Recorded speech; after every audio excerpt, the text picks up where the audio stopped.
फरहाना मुझे ये बताएंगे कि ये रेड साइंस क्या है, सुर्ख अलामात, खांसी नजला जुकाम 80% में होता है और मोस्टली लोग घरों में रहते हैं, लेकिन उनको कब अलर्ट होना है और वो कौन से साइन है जिसमें मौत का खदशा ज्यादा है या हॉस्पिटल जाना चाहिए?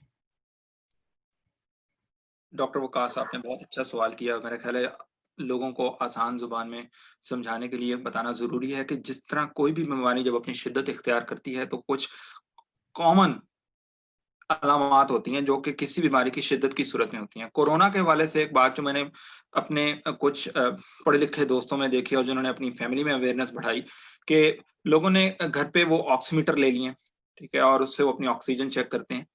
इवन दो जो बाकी अलामात हैं कि साँस का उखड़ना और बुखार की शिद्दत और खाँसी का ज़्यादा आना, ये बीमारी अपनी शिद्दत इख्तियार करती है उन लोगों में जिनमें पहले से ये अलामात किसी न किसी फ़ॉर्म में मौजूद होती हैं। ख़ास तौर पे जिस तरह अगर आप दिल के मरीज़ों को देखें, उनको पहले से ही किसी न किसी किस्म की शॉर्टनेस ऑफ ब्रेथ या साँस चढ़ना पहले से ही मौजूद होता है।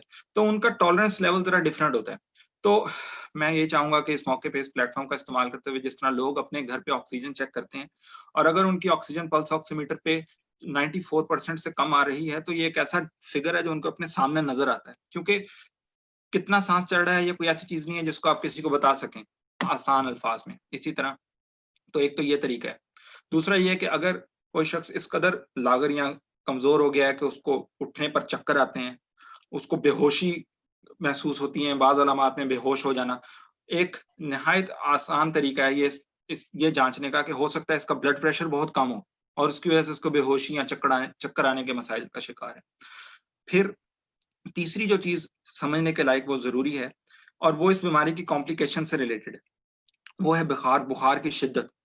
बुखार अगर आप घर पे चेक करें, अगर आपका बुखार 102 से कम नहीं हो रहा, तो बजाए कि आप घर बैठ के पैनाडोल खाने के, क्योंकि एक साइटोकाइन सिंड्रोम इसकी कॉम्प्लिकेशन है।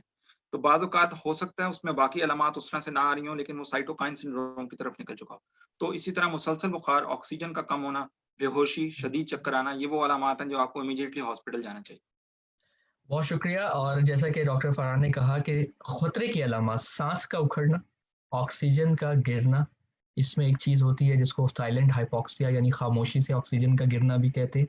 इसमें आपकी ऑक्सीजन, आप बज़ाहिर ठीक होते, आपकी ऑक्सीजन 90 से नीचे चली जाती है और एकदम से आपका तवाज़ुन, ज़हनी तवाज़ुन बिगड़ता है।